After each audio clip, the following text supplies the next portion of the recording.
broke me. Now it's my turn. The thing about Halloween parties is that everyone's already wearing a mask. So when the real monsters show their faces, nobody notices until it's too late. I'm Eddie Halloran, and I should have seen it coming. 38 years old, ex-boxer turned home security consultant, and apparently dumb enough to trust my wife with my best friend's marriage. But we're getting ahead of ourselves. The party was at Rick's place, my oldest friend, the guy who'd stood by me through 3 concussions and a bankruptcy. His house was packed with our usual crowd, all dressed up like we were still 25 instead of pushing 40. The air reeked of cheap beer and expensive perfume, and everyone was trying too hard to prove they still knew how to have fun. I've gone as a pirate. Eye patch, plastic sword, the whole ridiculous getup. My wife Alyssa had squeezed herself into a black leather Catwoman suit that left nothing to the imagination. She looked incredible, and she knew it. Heck, everyone knew it. "Eddie, you look like you raided a dollar store," she said, adjusting her mask with perfectly manicured claws. "Couldn't you have put some effort into it?" "Sorry, I don't have your natural talent for costumes," I replied, watching her roll her eyes. "Some of us actually work for a living, instead of teaching yoga to bored housewives." That got me the look, the one that said I'd be sleeping on the couch if I kept it up. But something was different tonight. Usually, Alyssa would fire back with something twice as cutting. Instead, she just walked away, hips swaying in that leather suit. That's when I noticed Derek Cross. Derek was dressed as Tarzan, which basically meant he'd found an excuse to walk around shirtless and flex his factory worker muscles every 5 minutes. He was married to Suze, Alyssa's best friend since high school. Suze had also come as Catwoman. Apparently, it was some kind of coordinated thing I hadn't been told about. 2 Catwomen, I muttered to Rick, who was nursing a beard dressed as a vampire. "What are the odds?" "About the same as you not complaining about something tonight," Rick said. "Lighten up, Eddie. It's a party." But I couldn't shake the feeling that something was off. Maybe it was my security consultant instincts. Or maybe it was just the way Alyssa kept gravitating toward Derek every time Suze wasn't looking. They'd laugh at some private joke, touch arms while talking, share those meaningful glances that married people are supposed to share with their spouses. I grabbed another beer and positioned myself near the kitchen, where I could observe without being obvious about it. That's when I heard it. Suze and Alyssa whispering by the punch bowl. "I swear, sometimes I think we married the wrong guys," Suze was saying, her voice slightly slurred from whatever was in that punch. Alyssa giggled, actually giggled, like she was 16 again. "Maybe we should just switch for a night, see how the other half lives. Derek would probably bench press me to bed," Suze said, and they both dissolved into laughter. My chest went cold. It was the kind of joke that wasn't really a joke, the kind that married women make when they're testing the waters. I'd heard enough cheating spouse stories in my line of work to recognize the signs. But it got worse. 20 minutes later, I went to the kitchen for ice and found them. Alyssa had Derek pressed against the refrigerator, her hands on his chest, his hands on her waist. They weren't kissing, not yet, but they were close enough to share breath. Close enough that there was no innocent explanation. They sprang apart when they saw me, but the damage was done. Derek mumbled something about getting another beer and disappeared. Alyssa smoothed her leather suit and gave me that same eye roll from earlier. "Really, Eddie? You're going to make a scene at Rick's party?" "Make a scene about what?" I asked, keeping my voice level. "About my wife playing flirty with our friend's husband?" "It was nothing. We were just talking." "Talking requires words, Alyssa. What I saw looked more like foreplay." Trang shaped closer, and I could smell her perfume mixed with something else. Derek's cologne. "You're being paranoid and pathetic. Maybe if you paid half as much attention to me at home as you do to your precious security cameras, we wouldn't have this problem." "What problem is that exactly?" I thought, walking away, leather boots clicking on Rick's hardwood floors.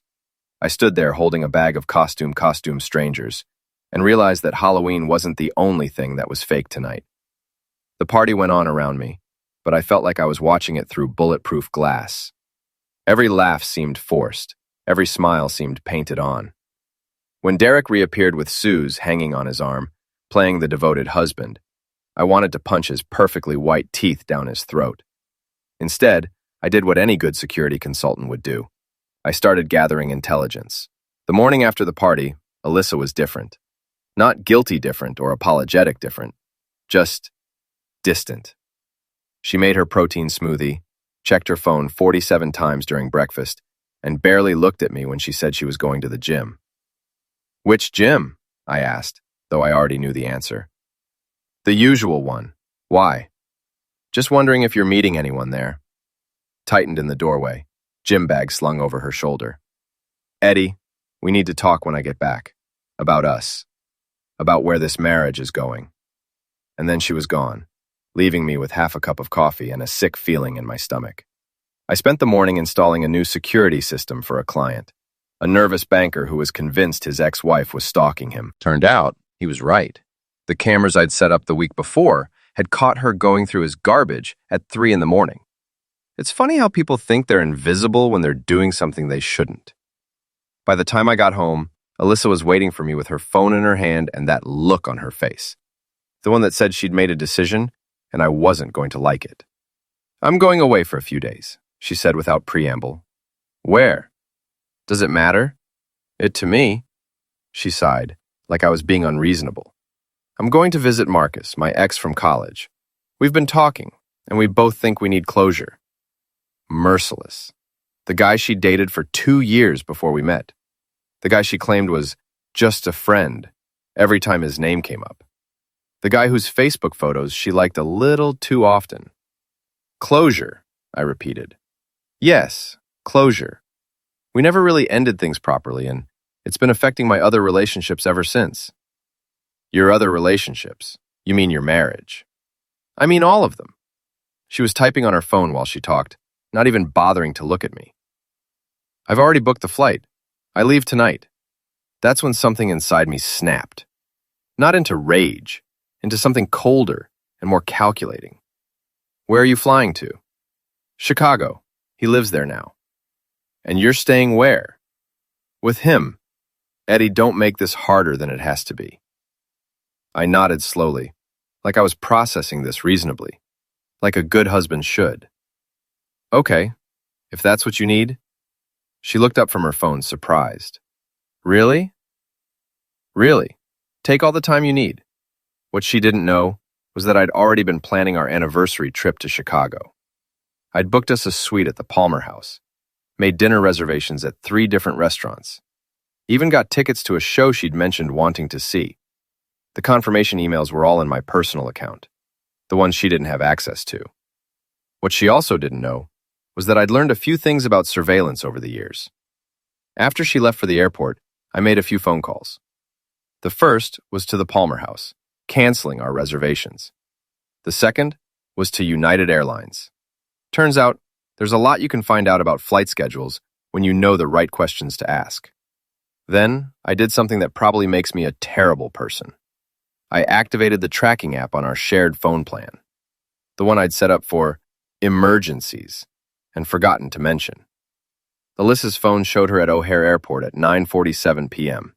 It stayed there until 11:15 p.m., when it started moving toward downtown Chicago. Then it stopped at what Google Maps told me was a Marriott hotel. Not Marcus's apartment, a hotel, where she was apparently staying alone. I called the airline's customer service line and, using my most concerned husband voice, explained that I needed to check on my wife's flight because of a family emergency. The helpful representative told me that Flight 447 to Chicago had been canceled due to mechanical problems. Passengers had been rebooked on morning flights.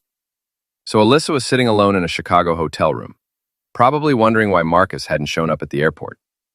Maybe wondering why he wasn't answering her calls or texts. The reason was simple. Marcus didn't know she was coming. I know this because I'd done something else that probably makes me a terrible person. I'd looked him up on social media. Marcus Chen, yes, I know, not the most Irish name for Alyssa's college boyfriend, had gotten married 6 months ago. His Facebook page was full of honeymoon photos from Bali and posts about his new wife, Jennifer. Marcus wasn't available for closure. He was busy being happily married to someone else. But Alyssa didn't know that. She was finding out the hard way, alone in a hotel room. probably wondering how she'd explain this to Derek when she got back. Wait, Derek. I went down to my basement office and pulled up the security footage from Rick's party. I have a habit of noticing things. It comes with the job. And I'd noticed that Derek had been on his phone a lot that night, texting someone while Suze was in the bathroom, smiling at his screen like he'd gotten good news. I rewound the footage and watched Derek's face as he typed. I'm not a lip reader, but I know body language. He was flirting with someone who wasn't his wife. That's when I found Alyssa's gym bag. She'd left it by the front door in her rush to pack for Chicago. Inside, underneath her workout clothes and protein bars, was a phone I'd never seen before. A cheap, prepaid flip phone with no identifying marks. I turned it on and scrolled through the text messages. Derek. Can't wait for Suze to visit her sister next weekend. Alyssa. My husband's working late every night this week. Perfect timing. Derek. Think we should tell them? Disagreements. Not yet. Let's see how this plays out first. What if they find out? Then we'll deal with it. Together. Messages went back 3 months. 3 months of planning, scheming, and lying. 3 months of my wife and my friend's husband plotting behind our backs. The last message was from Derek, sent 2 hours ago. How's Chicago? Missing you already. I turned off the phone and sat there in my basement, surrounded by security monitors and case files, and realized that my marriage wasn't just over. It had been over for months. I'd just been too stupid to notice. But I wasn't going to be stupid anymore. The thing about being a security consultant is that you learn how people really behave when they think nobody's watching. You learn that the suburban dad with the perfect lawn is growing weed in his basement. You learn that the PTA president is embezzling from the school fundraiser. You learn that everyone has secrets, and most people are terrible at keeping them. Alyssa came back from Chicago 3 days later with a story about productive conversations and emotional breakthroughs. She didn't mention that Marcus never showed up, or that she'd spent 72 hours alone in a hotel room, or that she'd called Derek 18 times from the burner phone. I know because I've been monitoring everything. How was your trip? I asked over dinner, cutting into the steak I'd grilled to perfection. Playing the good husband. Enlightening, she said, pushing salad around her plate. Marcus and I talked through a lot of things. I think I have a better understanding of what I want now. That's great. What do you want? She looked at me across the table, and for a second, I saw something that might have been guilt. Or maybe just indigestion from lying so much. I want to be happy, Eddie. I want to feel alive again. And you don't feel that way with me. I don't know. Maybe we should try counseling. Counseling. The last refuge of dead marriages everywhere. Sure, I said. Let's try counseling. What I was really trying was something else entirely. The next morning, after Alyssa left for the gym, to meet Derek, according to the burner phone, I made a few calls. The first was to my sister Molly, who works in digital forensics for an insurance company. The second was to Rick, who still thought Derek was a stand-up guy. The third was to my employee Nick, who's 27 years old and knows more about social media than anyone should. I need some help with a case, I told Molly when she came over that evening. Cheating spouse situation. The client thinks his wife is having an affair with a married man. Molly raised an eyebrow. She's 5 years younger than me, but twice as smart, with a law degree she's never used and a talent for finding things people don't want found. What kind of help? The legal kind. Public records, social media analysis, maybe some surveillance. Nothing that would get anyone in trouble. Anyone including you? I handed her a beer and tried to look innocent. Especially me. She studied my face for a long moment. Eddie, please tell me you're not talking about Alyssa.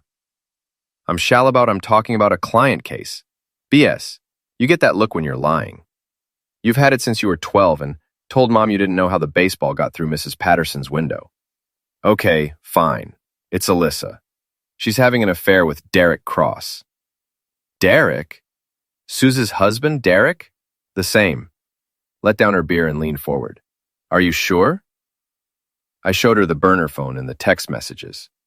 I showed her the security footage from Rick's party. I told her about the fake trip to Chicago and the hotel receipts I'd found in Alyssa's purse. When I was done, Molly was quiet for a long time. "What do you want to do about it?" she finally asked. "I want them to face consequences. Real consequences. Not just a messy divorce where everyone feels sorry for them and I'm the bad guy for not fighting for my marriage." "What kind of consequences?" I smiled, and it wasn't a nice smile. The kind that fit the crime. Over the next week, Molly and I put together a plan.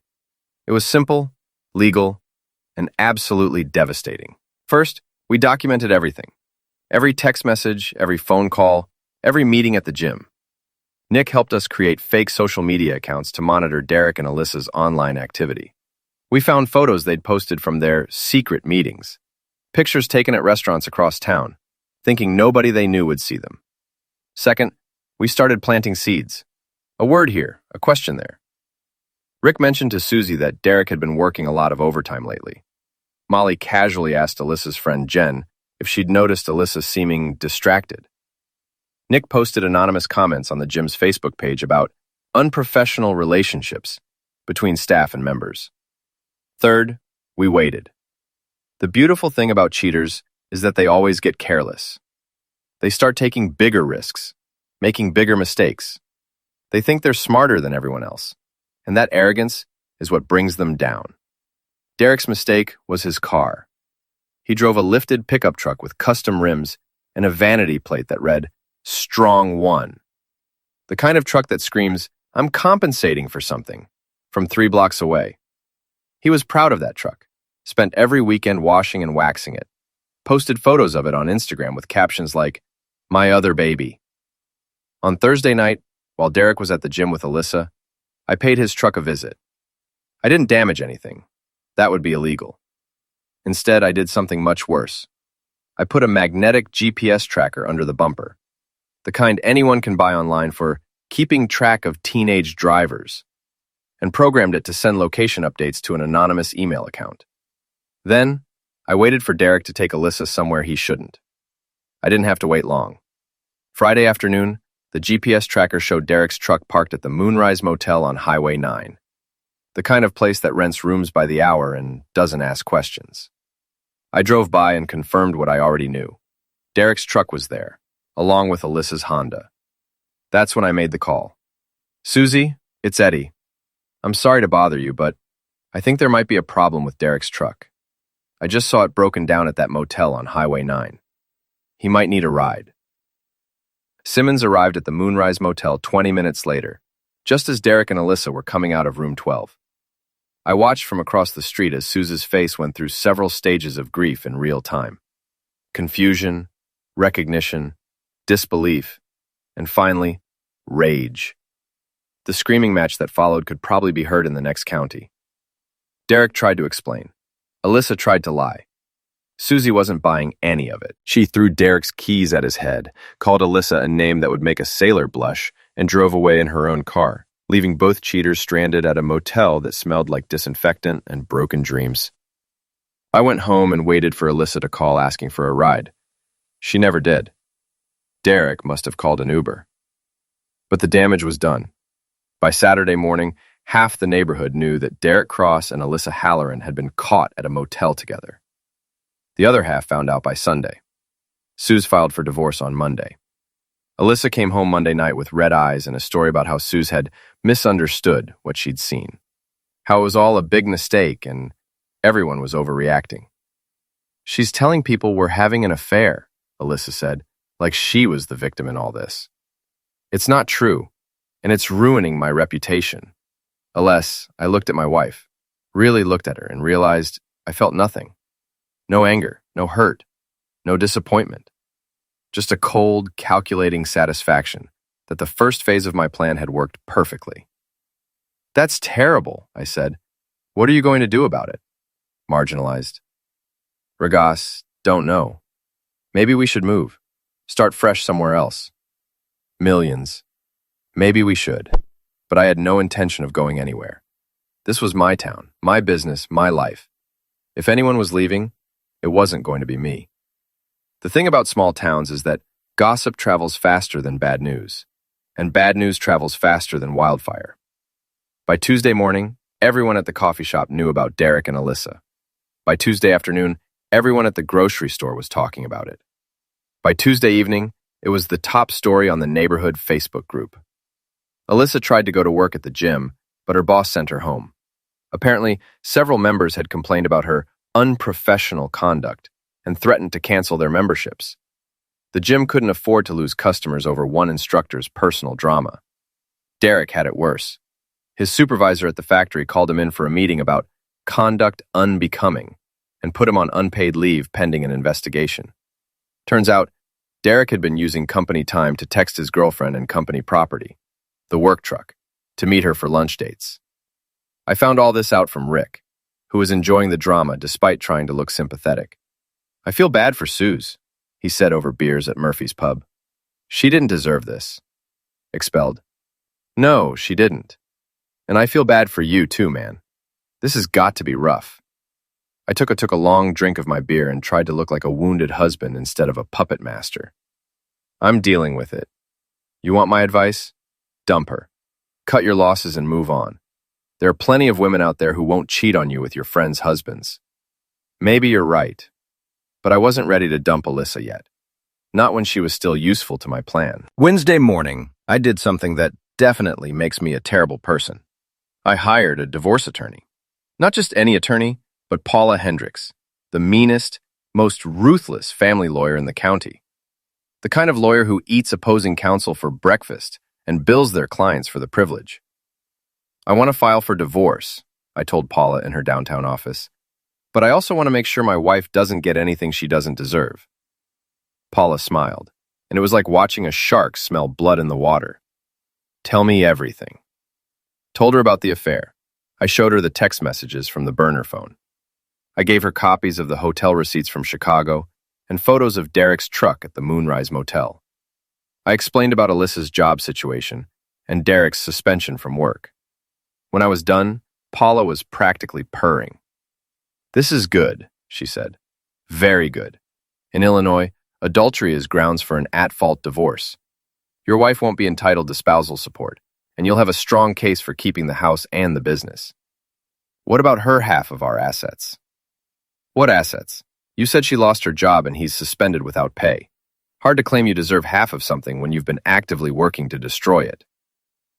I signed the paperwork that afternoon, but told Paula to hold off on serving Alyssa until I gave the word. I had a few more moves to make first. Thursday night, Derek showed up at my house. I was expecting him. The GPS tracker on his truck had shown him driving around the neighborhood for 20 minutes, probably working up the courage to confront me. When he finally knocked on my door, I was ready. "Eddie, we need to talk," he said. He looked terrible, unshaven, reddened eyes, wearing the same clothes he'd had on yesterday. "Sure, Derek, come in." He followed me into the living room, and I could smell the alcohol on him from 6 feet away. "Look, I know what you're thinking." "Do you?" "This thing with Alyssa, it's not what it looks like." I sat down in my recliner and gestured for him to take the couch. "What does it look like?" "Like we're having an affair, but we're not. We're friends. Good friends. We were talking about our marriages, about how unhappy we both are, and things got complicated." "Complicated how?" Derek ran his hands through his hair. He was sweating despite the air conditioning. "We kissed. Once. Maybe twice. But it didn't mean anything. We were just confused and lonely and..." Calmly. "Derek." "Yeah? Shut up." Him. "You're sitting in my living room, drinking my beer, telling me about how you kissed my wife because you were lonely.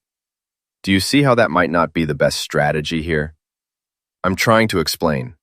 "No, you're trying to minimize. There's a difference." I leaned forward in my chair. "You want to know what I think happened? I think you and Alyssa have been planning this for months. I think you've been meeting at hotels and restaurants all over town. I think you've been using burner phones to coordinate your schedules.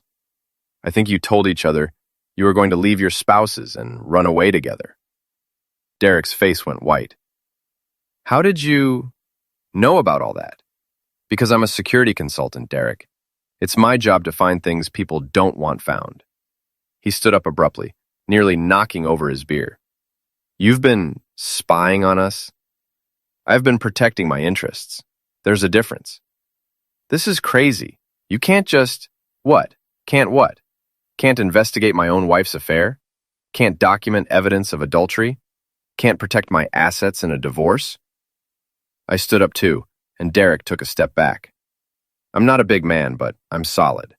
And Derek suddenly remembered that I used to box professionally. Eddie, please, let's work this out like adults. Adults don't screw their friends' wives, Derek. It wasn't supposed to happen like this. How was it supposed to happen? Didn't have an answer for that. Here's what's going to happen, I continued. You're going to leave my house. You're going to stop contacting my wife. You're going to figure out how to fix things with Suze, assuming she'll have you back. And you're going to hope I don't decide to sue you for alienation of affection. You can't do that. Actually, I can.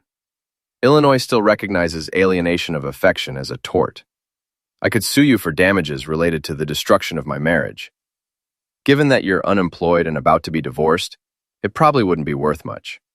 But the public humiliation might be entertaining. Derek stared at me for a long moment, then headed for the door.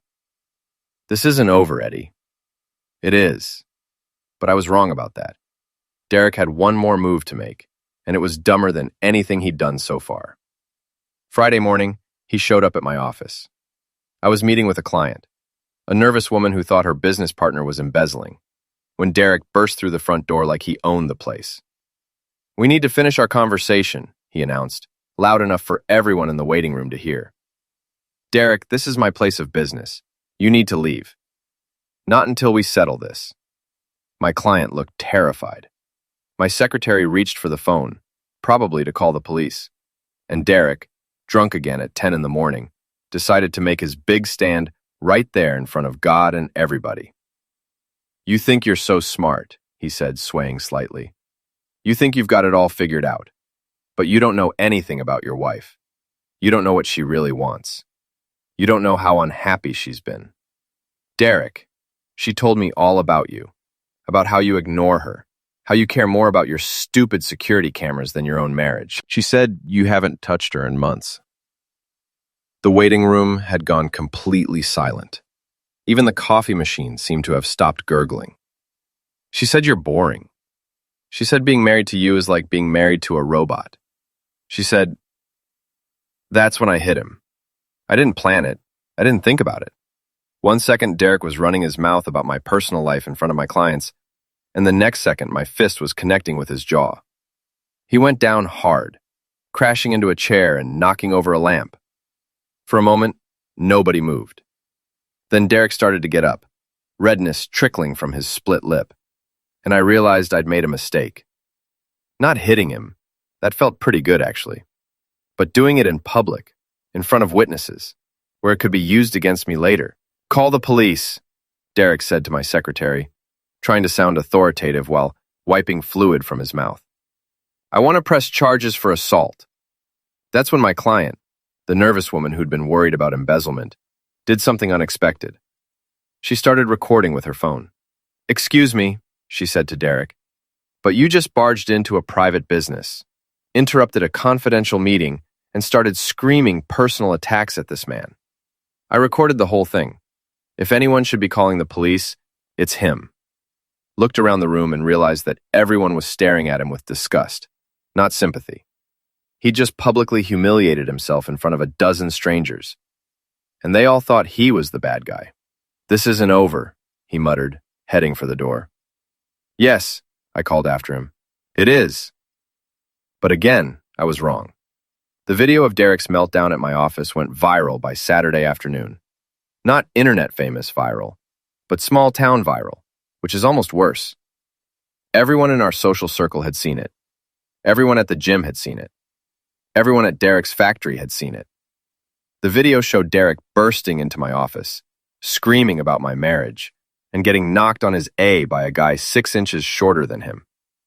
It showed him injured and threatening to call the police while a room full of witnesses looked at him like he was something they'd scraped off their shoe.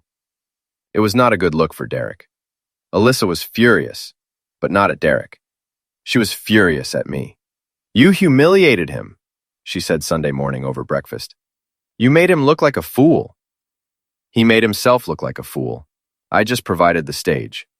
He was trying to defend me. He was trying to defend himself. There's a difference. She slammed her coffee mug down hard enough to slosh coffee onto the table. You don't get it, do you? You don't understand what this is really about. Enlighten me. It's about feeling alive again. It's about feeling wanted and desired and appreciated. It's about being with someone who sees me as more than just a wife and a housekeeper and a tax deduction. I looked at Alyssa across the breakfast table, really looked at her, and realized that she actually believed what she was saying. She'd convinced herself that her affair was some kind of romantic awakening, instead of just garden variety cheating. You want to feel alive, I said slowly. That's what this is about. Yes. And Derek makes you feel alive. He makes me feel like a woman instead of a roommate. I nodded like I was finally understanding. Okay, I get it now. You do? I do. And I think we should do something about it. That afternoon, I called Rick and suggested we have a neighborhood barbecue. Nothing fancy, just a casual get-together in my backyard. Burgers, beer, and good friends enjoying the last warm weekend before fall really set in. You sure that's a good idea? Rick asked. Given everything that's been going on, that's exactly why it's a good idea. We need to clear the air, get everything out in the open. Maybe even patch things up. Rick was skeptical, but he agreed to help me spread the word. By Sunday evening, I'd invited everyone in our social circle, including Derek and Suze. I was especially careful to mention that it would be a good opportunity for everyone to talk things through like adults.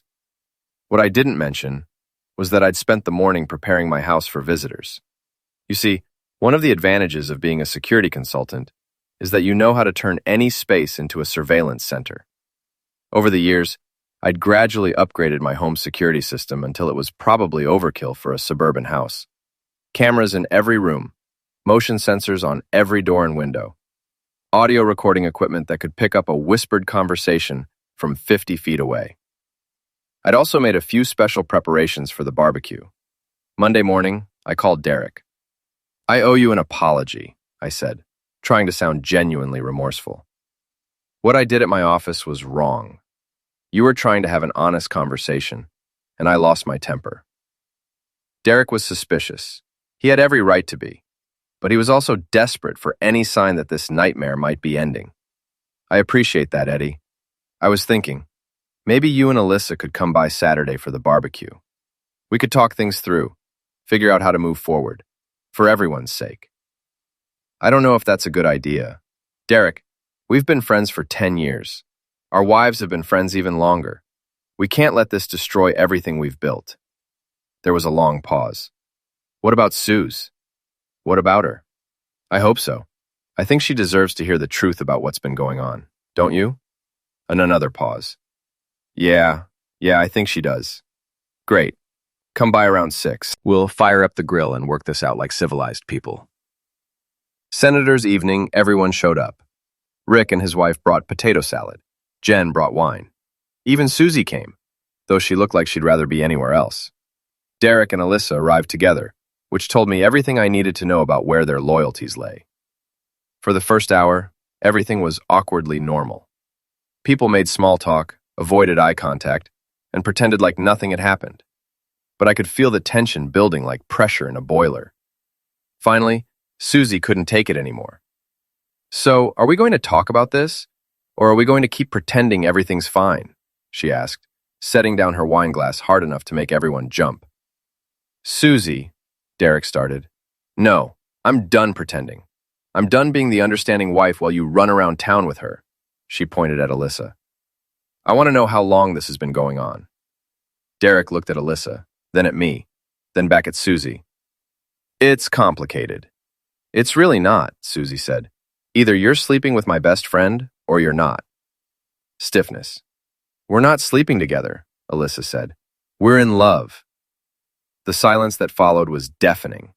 Even the crickets seemed to stop chirping. You're in love, Susie repeated. Yes, we tried to fight it, but we can't. We're meant to be together. Meant to be together. Susie's voice was getting higher and more dangerous. You're meant to be together. Susie, please try to understand. Understand what? That my husband of 12 years has decided he's in love with my best friend? That you've both been lying to me for months? That you've been making me feel crazy for suspecting something was going on? Derek stood up from his lawn chair. Nobody meant for this to happen. But it did happen. And now what? You want me to just step aside so you two can ride off into the sunset? We want everyone to be happy, Alyssa said. That's when Susie lost it. Happy? You want everyone to be happy? You destroyed my marriage, ruined my friendship, and made me the laughingstock of the neighborhood. But you want everyone to be happy? She threw her wine at Alyssa, soaking her white sundress with Pinot Grigio. Alyssa shrieked and jumped backward, bumping into Derek, who spilled his beer all over himself. Susie, calm down, Derek said, which was exactly the wrong thing to say. Calm down? Calm down? You cheating bastard, I'll show you calm down. She grabbed the potato salad, Rick's wife's famous potato salad that she'd spent all afternoon making, and hurled it at Derek's head. It exploded on impact, covering him in mayonnaise and chunks of potato. That's when the evening really got interesting. Derek, dripping with potato salad and beer, decided he'd had enough. You know what, Susie?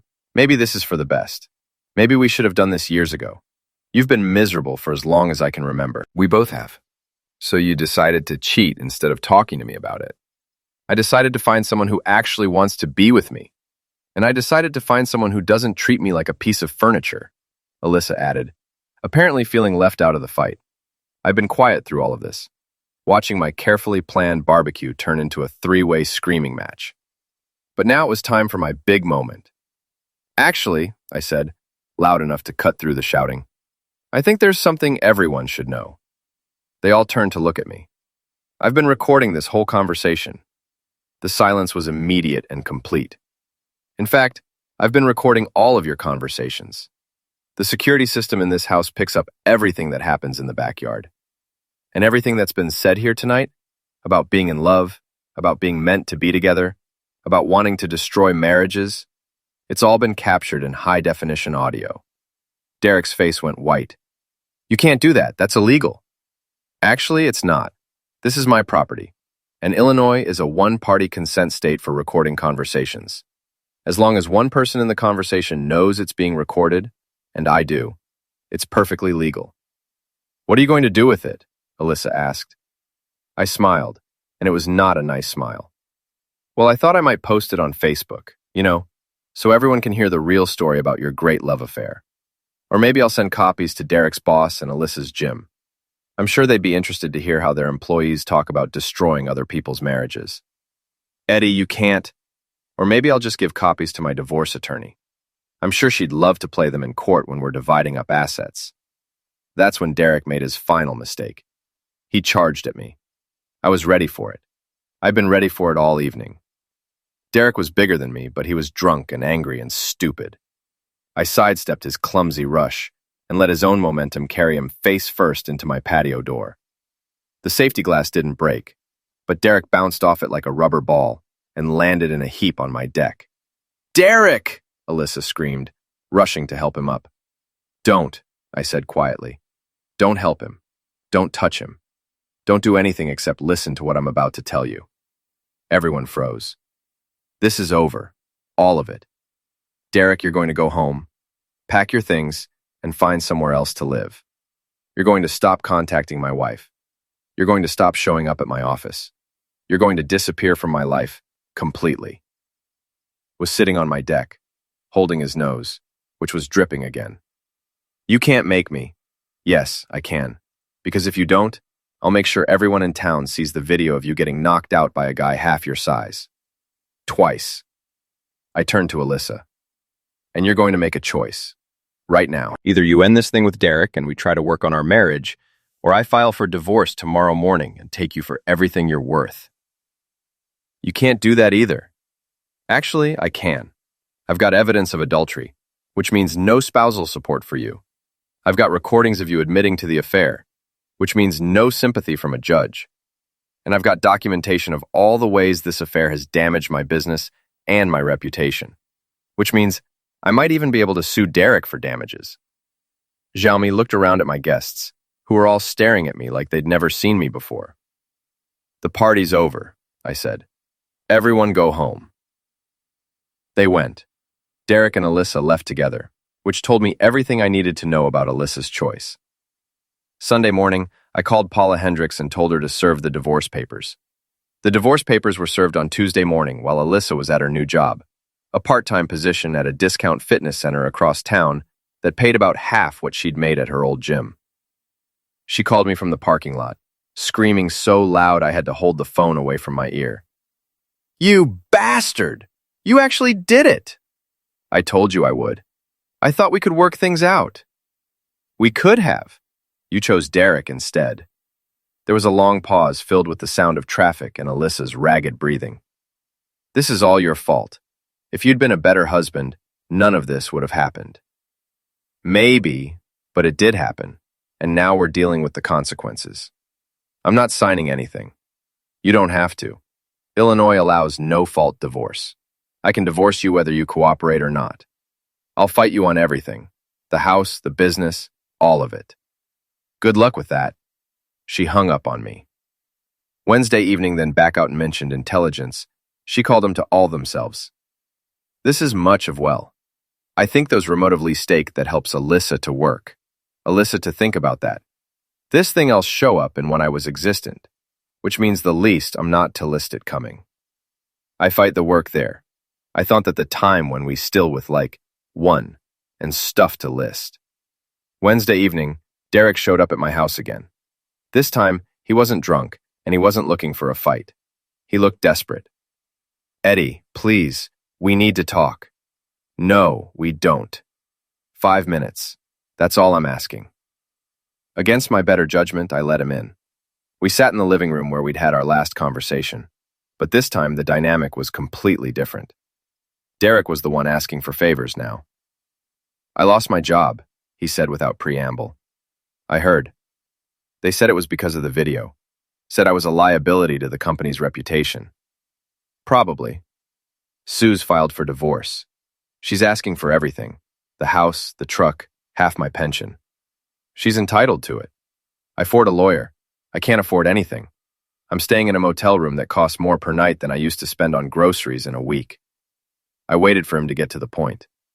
"I need this to stop," he said finally. "I need you to call off your lawyer.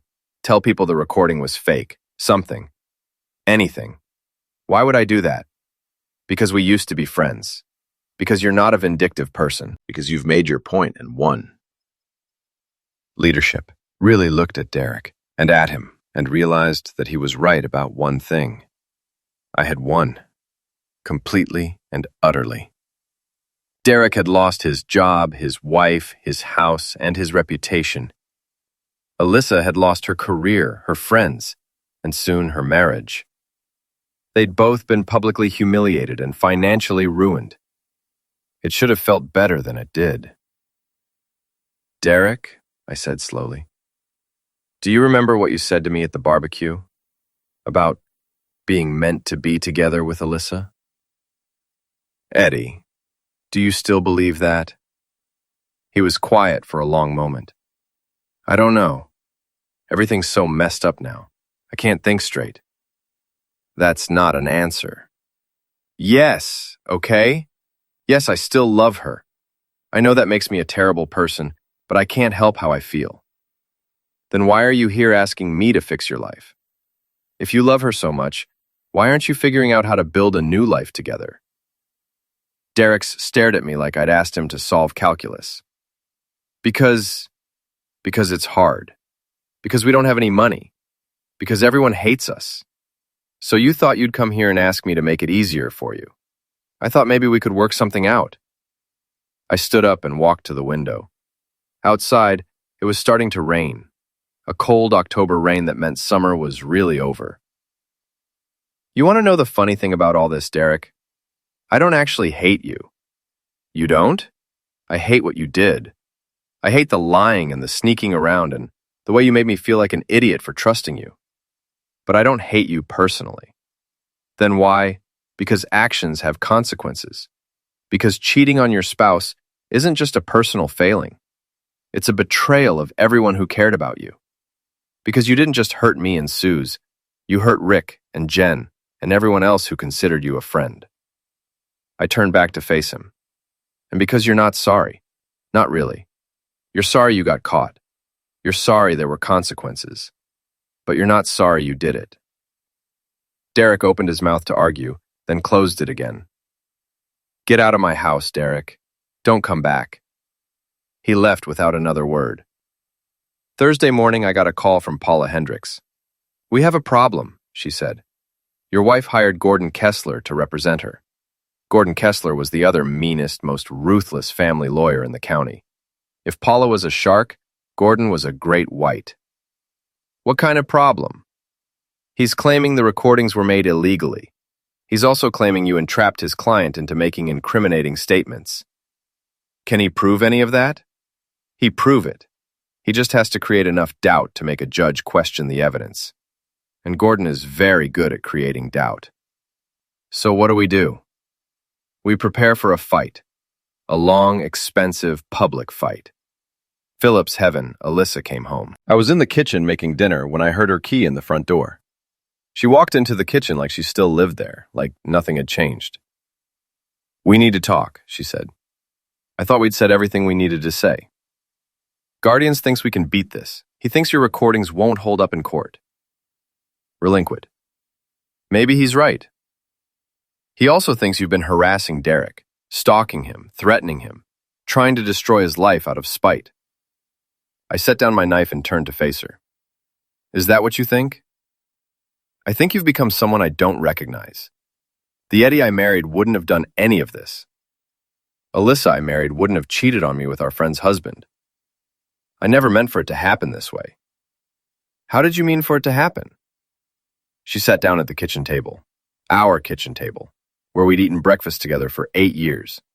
And for the first time since this whole thing started, she looked genuinely sad instead of just angry. I meant for you to fight for me, she said quietly. I meant for you to notice that I was unhappy and try to fix things. I meant for you to care enough to stop me before it went too far. So this is my fault for not reading your mind?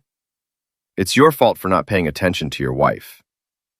I was texting down across from her. Alyssa, if you were unhappy, why didn't you just tell me? I tried. I've been trying for months. But you were always working, always distracted, always too busy with your clients and your security systems to notice that your marriage was falling apart. So you decided to have an affair instead of having a conversation. I decided to find someone who would pay attention to me. We sat there in silence for a moment, listening to the rain against the windows. What do you want from me? I asked finally. I want you to drop the divorce. I want us to go to counseling. I want to try to fix this. What about Derek? What about him? Are you still in love with him? Another long pause. I don't know. Everything's so complicated now. It's not complicated, Alyssa. Either you want to be married to me or you don't. I want to be married to the man I fell in love with. I want to be married to the Eddie who used to surprise me with flowers and take me dancing and tell me I was beautiful even when I was wearing sweatpants. That Eddie trusted his wife. That Eddie didn't have to worry about his wife cheating on him with his friends. So we're at an impasse. Yeah, we are. She stood up to leave, then paused at the kitchen doorway. Gordon says if you push this divorce through, he'll make sure everyone knows what kind of man you really are. He'll tell them about the stalking and the harassment and the illegal recordings. He'll make you look like the villain in all this. Let him try. Izona, passionately. Alyssa, I've spent the last 2 months documenting every lie you've told, every secret meeting you've had, every way you've betrayed our marriage. I've got evidence that would convince a jury you're guilty of adultery, and I've got witnesses who saw Derek assault me in my own office. If Gordon wants to make this a public fight, I'm ready for it. She stared at me for a long moment, then shook her head. I don't know who you are anymore. Unless I'm the same person I've always been. You just never bothered to look. Friday night, the storm that had been threatening all week finally hit. Thunder, lightning, and rain so hard, it sounded like bullets against the roof. I was in my basement office, going through case files, when the doorbell rang. I checked the security monitor and saw Derek standing on my front porch, soaked to the skin. I almost didn't answer it. I'd told him not to come back, and I meant it. But something about the way he was standing there, shoulders slumped, head down, looking like a man who'd lost everything, made me open the door. What do you want, Derek? Lifelong. I want to confess. Crimson. Confess to what? Ramifications. The affair, the lies, all of it. I want to make a statement that clears you of any wrongdoing and admits that everything you said about me and Alyssa is true. I stepped aside and let him into my house. He was dripping rainwater all over my hardwood floors, but I didn't care. Why? Because you were right. Actions have consequences, and because I'm tired of running from mine. He reached into his jacket and pulled out a folded piece of paper. I wrote it all down, everything. When the affair started, how we planned it, what we said about you and Suze, all of it. I took the paper and read it. It was a complete confession, signed and dated, admitting to adultery and acknowledging that all of my evidence was legitimate. Derek, if you sign this, you'll lose everything. Suze will get the house, the truck, your pension. You'll have nothing left. I already have nothing left. He looked around my living room like he was seeing it for the first time. You know what's funny? I used to be jealous of you. You had the perfect house, the perfect business, the perfect wife. I thought you had everything I wanted. And now, brushing. Now I realize you did have everything I wanted. You just didn't know how lucky you were. He turned to leave, then stopped. For what it's worth, Eddie, I am sorry. Not sorry I got caught. Sorry I did it. Sorry I hurt you and Suze and everyone else. Sorry I threw away 10 years of friendship for something that was never going to work anyway. Derek, Mercury, take care of yourself, Eddie. You deserve better than all this. He walked out into the storm, and I never saw him again. Saturday morning, I called Paula Hendricks and gave her Derek's confession. An hour later, she called me back. It's over, she said. Gordon just called. His client wants to settle. What kind of settlement? She'll sign the divorce papers, waive any claim to spousal support, and give you the house and the business in exchange for keeping this out of court. And if I say no, then we go to trial with Derek's confession and all your evidence, and she loses everything anyway. But this way, it stays private. I thought about it for exactly 10 seconds. Take the deal. Afternoon, Alyssa came to the house one last time to pack her things. I stayed in the basement while she moved through the rooms we'd shared, taking what was hers and leaving what was ours. When she was done, she knocked on the basement door. I'm leaving now, she said. Okay. Miss? Yeah?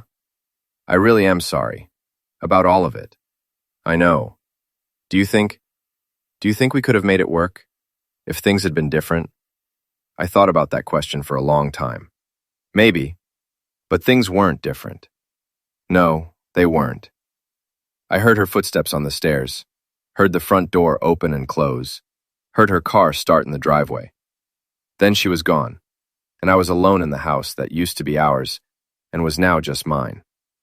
I sat there in the basement, surrounded by security monitors and case files, and realized that I'd gotten exactly what I wanted. I'd exposed the cheaters, punished the betrayers, and won the war. So why didn't it feel like victory? Outside, the storm was finally passing, and the first rays of sunlight were breaking through the clouds. I turned off the monitors, closed the case files, and went upstairs to start the rest of my life.